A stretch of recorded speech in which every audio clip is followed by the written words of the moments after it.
There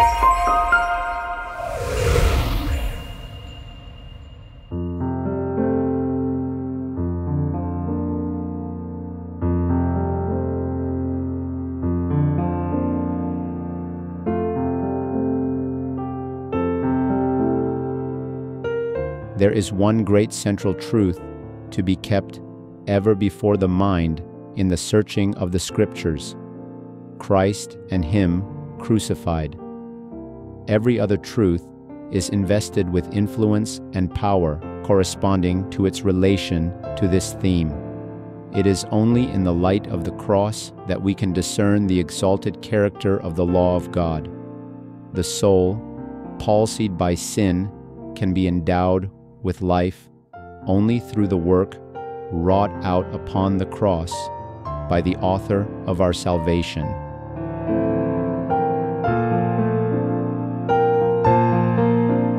Hello everyone, selamat berjumpa kembali dalam pembelajaran firman Tuhan. Kita akan belajar apa hubungannya antara the keeping of the feast dengan karakter Kristus yang sempurna. Judul pelajaran ini adalah The Perfect Love, karakter yang sempurna. Kita tahu bahwa Kristus akan datang nanti untuk menjemput umatnya jika karakternya dengan sempurna dipantulkan atau dicerminkan oleh gerejanya.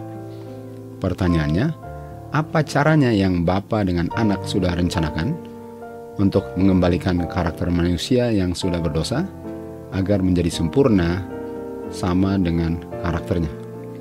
Firman Tuhan dengan jelas dan pasti menjawab pertanyaan ini. Mari kita belajar. Kita mulai di buku Kejadian 1 ayat 27.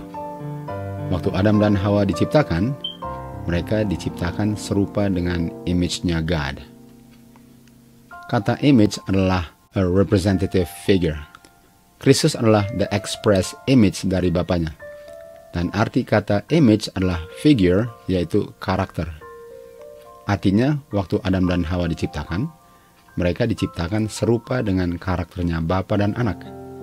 Karakter mereka adalah karakter yang represent karakter penciptanya. Contohnya, kita baca di buku Yohanes 14 ayat 9. Kristus katakan kepada Philip, "Dia yang melihat saya, melihat Bapakku." Kristus tidak mengatakan bahwa dirinya adalah Bapa.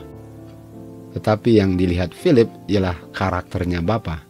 Sementara person yang Philip lihat adalah anaknya Bapa. Tetapi di saat Adam dan Hawa berdosa, karakter mereka berubah. Mereka tidak lagi mencerminkan karakter Tuhan.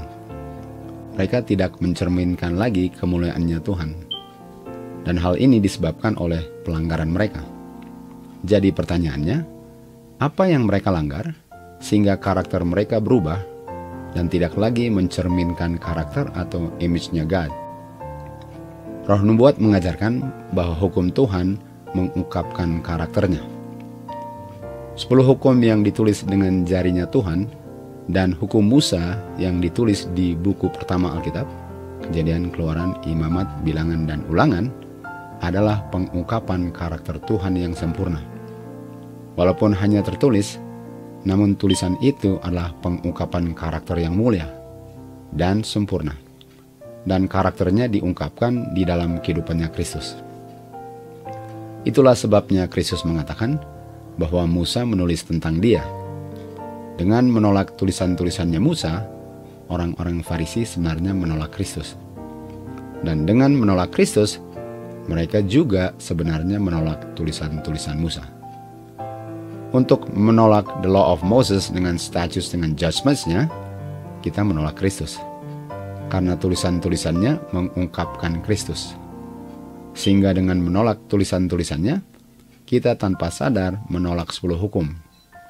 Yang bersama-sama dengan the law of Moses adalah the unerring transcript daripada karakter Bapa di surga yang diungkapkan dalam kehidupan anaknya. Rasul Paulus menulis di buku 2 Korintus 3 tentang orang-orang di akhir zaman yang mata pikirannya dibutakan, sehingga mereka tidak bisa melihat kemuliaan dari karakternya Kristus waktu mereka baca tulisan-tulisannya Musa. Dan kita akan melihat dalam pelajaran ini bahwa yang mereka tidak bisa lihat adalah kasihnya Bapa yang diungkapkan oleh anaknya, yang juga tertulis di dua lahu batu dan the law of Moses dengan statutes, dengan judgment-nya, dan terhadap itu semua mata mereka dibutakan oleh the God of this world. 2 Korintus 4 ayat 4. Itu sebabnya Maleaki menulis agar kita yang khususnya di akhir zaman tidak melupakan the law of Moses dengan statutes, dengan judgments-nya. Dengan kata lain, jangan kita lupa untuk behold the love of God yang adalah kuasanya yang sanggup menyelamatkan kita dari pelanggaran-pelanggaran kita kalau kita bisa melihat kemuliaannya yang adalah karakternya. Sehingga karakter kita dirubahkan menjadi serupa dengan karakternya. From glory to glory.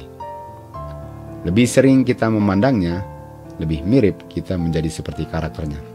Dan itu adalah hasil pekerjaan rohnya Kristus yang kudus. Dan itulah sebabnya Tuhan sudah menetapkan waktu yang Dia appoint untuk kita behold the love of God dengan memberi satu-satu anaknya yang dibegotten agar kita bisa dikembalikan ke Taman Eden, rumah Adam dan Hawa sebelum mereka berdosa. Untuk berdosa ialah untuk kehilangan karakternya. Dan hukum Tuhanlah standar karakternya. Karakter Tuhan yang adalah love adalah karakter yang dihasilkan oleh rohnya Tuhan jika kita memandangnya. Dengan memandang karakternya yang adalah love, kita dirubahkan menjadi serupa dengan apa yang kita behold, yaitu the love of God. Dan itu adalah hasil kerjanya roh Tuhan di dalam hati pikiran kita. Dan karena hukum Tuhan mengungkapkan karakternya yang sempurna, sehingga dengan memandang Kristus, kita pun oleh kuasa rohnya yang menyanggupkan kita untuk menurut hukum-hukumnya, yang adalah the law of love, karena hanya yang mengasihi Tuhanlah yang akan memelihara seluruh hukum-hukumnya. Dengan memandang karakternya yang adalah love, kita dirubahkan menjadi seperti Dia. Kita pun akan mengasihi Dia yang sudah terlebih dahulu mengasihi kita. Untuk memberi satu-satu anaknya yang dibegotten, untuk menggantikan kematian kekal kita, dan memenuhi tuntutan hukum untuk bisa hidup selaras dengan perintah-perintahnya. Dan dengan menerima Kristus melalui rohnya untuk berdiam di dalam kita, kita pun akan mengungkapkan karakternya yang mulia, holy, just, dan good. Dan dengan cara itulah kita memuliakan Tuhan. Pekerjaan Kristus melalui rohnya ialah untuk menciptakan kembali karakternya di dalam gerejanya. Dengan memberikan grace-nya, Dia memberikan rohnya yang kudus. Manusia berdosa diselamatkan oleh grace, yang adalah rohnya Kristus yang bekerja untuk mengembalikan karakter kita menjadi serupa dengan image atau glory, yaitu karakternya yang sempurna. Dan rohnya Kristuslah yang seal, yang memeteraikan kita di dahi kita, yaitu karakternya Bapa, setiap saat kita memandang karakternya yang diungkapkan dengan sempurna di kayu salibnya Kristus. Yohanes menulis tentang mereka yang akan memasuki pintu gerbang surga dan makan buah pohon kehidupan. Mereka adalah yang menurut seluruh hukum Tuhan. Untuk melakukan apa yang ditulis di dua loh batu, ialah untuk hukum Tuhan tertulis di dahi pikiran kita. Dan ini adalah hasil mereka memandang the love of God di kayu salib. Love beget love. Artinya dengan memandang the love of God, kita akan love God. Karena love melahirkan love. Dan hanya yang love God lah yang akan menurut hukum-hukumnya. Tanpa memandang kasihnya Tuhan yang tergantung di kayu salib, yang penuh dengan penghinaan itu, mustahil bagi manusia yang sudah berdosa untuk mengasihinya, apalagi untuk menurut hukumnya. Itu sebabnya Rasul Paulus menulis, dengan memandang kemuliaannya, yaitu karakternya, yang tertulis pada hukumnya, kita dirubahkan menjadi serupa dengan apa yang kita lihat, yaitu karakternya. Dan rohnya Kristuslah yang bekerja untuk menghasilkan perubahan ini. Dan kita tahu bahwa buah roh adalah love. Yohanes Kekasih menulis, dengan cara demikianlah kasih Bapa diungkapkan, dengan Dia memberikan satu-satu anaknya yang dibegotten untuk menggantikan kematian kekal kita yang seharusnya hilang untuk selama-lamanya. Roh nubuat mengajarkan, hanya di dalam terang yang bersinar dari kayu saliblah kita dapat melihat dan mengerti karakter yang indah daripada hukum Tuhan.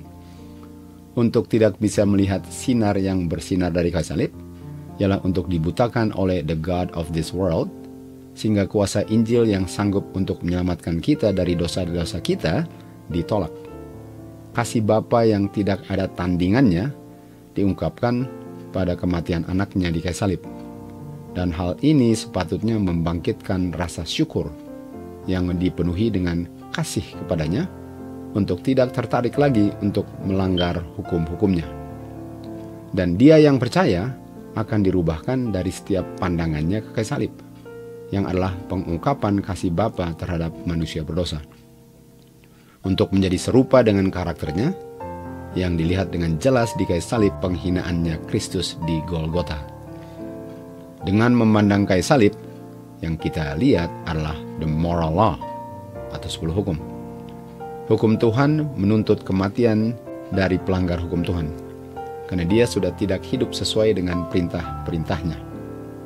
Yang kita lihat di kayu salib adalah Kristus memenuhi tuntutan kematian kekal kita semua, sehingga hukum Tuhan dipuaskan dengan tuntutannya dipenuhi. Bukankah hal itu membuat kita untuk tidak tertarik lagi untuk berdosa?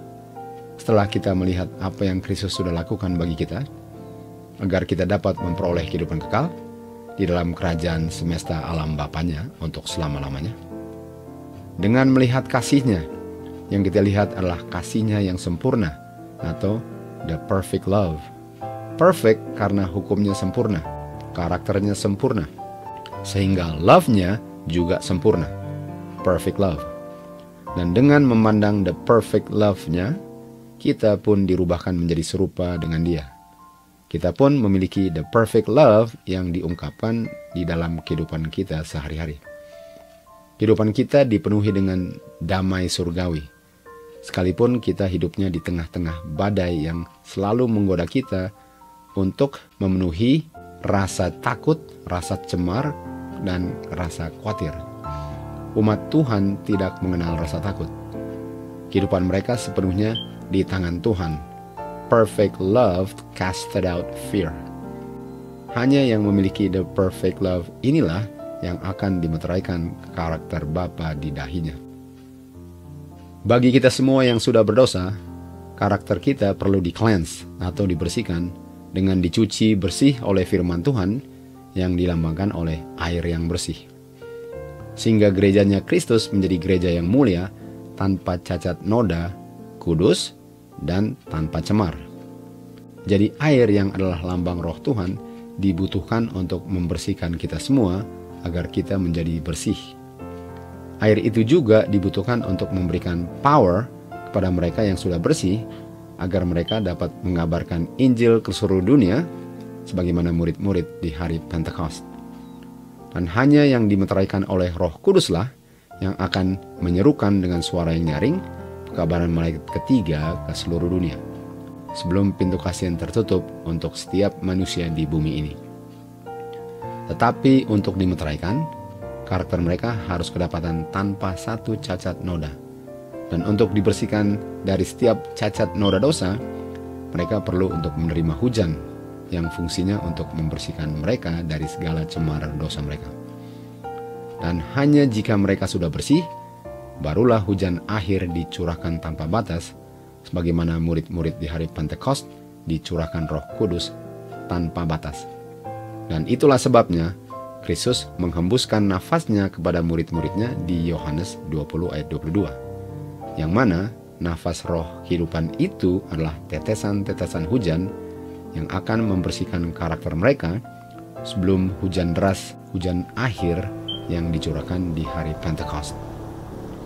Oleh sebab itu, bagi kita yang hidupnya di akhir zaman, kita juga membutuhkan hujan roh Kristus yang fungsinya untuk membersihkan kita dari setiap cemar dan cacat noda dosa sebelum kita menerima hujan akhir sebagaimana murid-murid menerimanya di hari Pentakost, yang fungsinya ialah untuk empower kita dalam mengabarkan the loud cry of the third angel's message.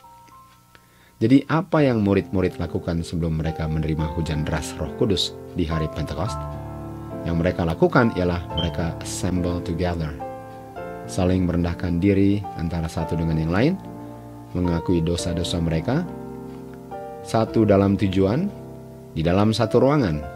Mereka di-cleanse oleh kuasa Roh Kristus sebelum mereka dicurahkan hujan lebat Roh Kudus di hari Pentakost. Roh Nubuat ajarkan, baiklah bagi kita sekarang untuk mencari apa yang murid-murid cari sebelum hari Pentakost, yaitu untuk menjadi one mind antara satu dengan yang lain, sebagaimana Kristus satu dengan Bapanya. Sakaria katakan, mintalah kepada Tuhan hujan di musim hujan akhir. Hujan Roh Kudus dicurahkan di waktu-waktu yang Tuhan sudah tetapkan. Dan waktunya adalah the appointed time. Kata lain the appointed time adalah feast, festival, set feast, solemn feast, assembly dengan holy convocation. Tuhan hanya mencurahkannya di saat gerejanya gather together at the appointed time. Untuk memakukan the feast ialah untuk menolak hujan awal dan hujan akhir yang Tuhan akan curahkan di waktu-waktu yang Dia sudah tetapkan.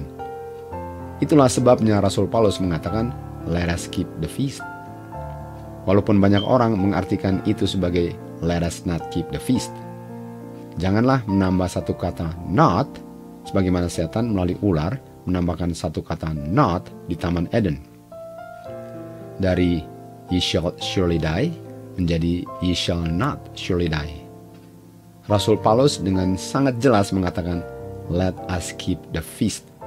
Kita perlu untuk menempatkan diri kita di lokasi saluran berkat yang Tuhan sudah tetapkan, untuk mencurahkan berkat hujannya. Di mana saja 2 atau 3 berkumpul bersama di dalam namaku, di situ juga aku akan berada. Di tempat di mana gerejanya assemble together, disitulah Tuhan akan mencurahkan hujannya untuk membersihkan kita dari setiap cemar dosa kita dan empower kita untuk dengan suara yang nyaring mengumandangkan the third angel's message ke seluruh dunia sebelum pintu kasihan tertutup.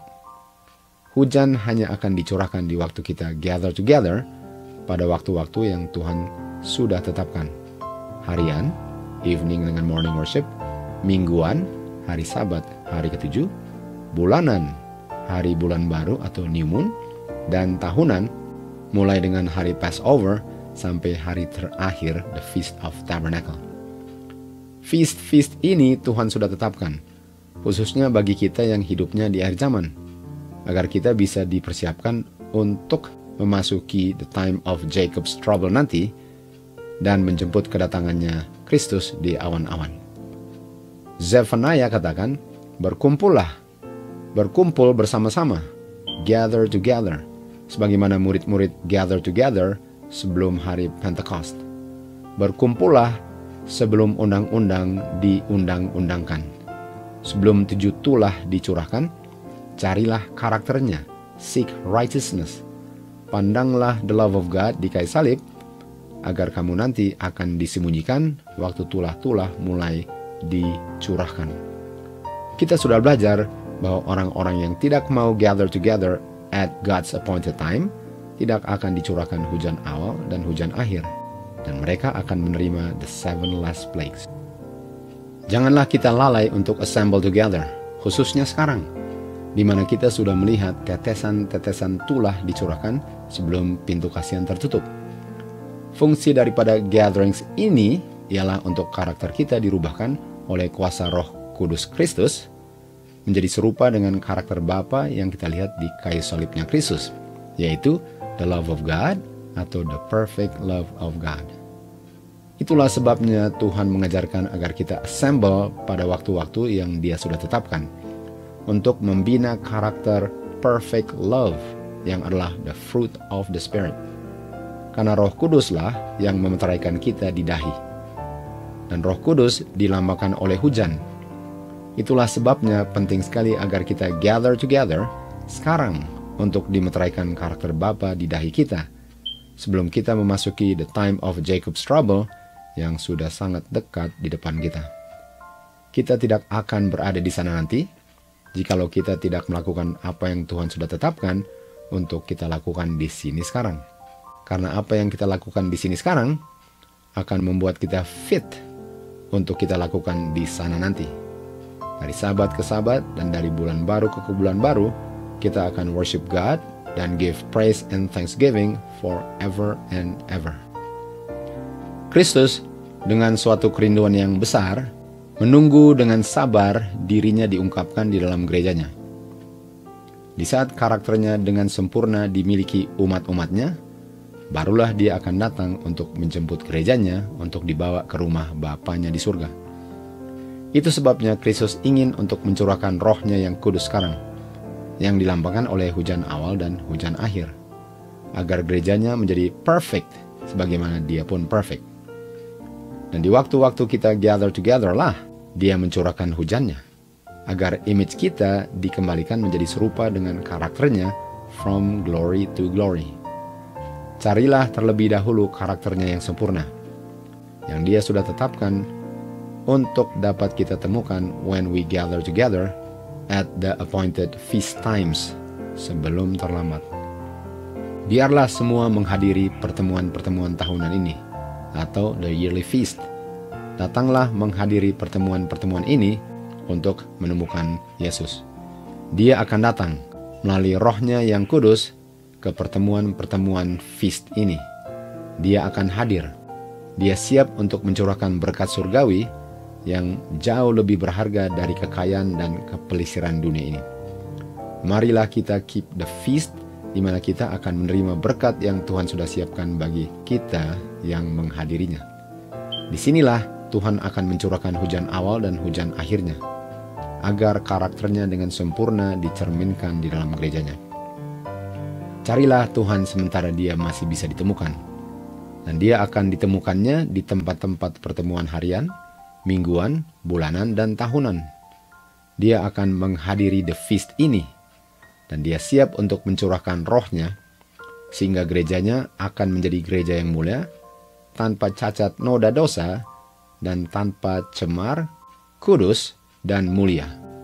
Come, brethren and sisters, to the sacred convocation meetings to find Jesus.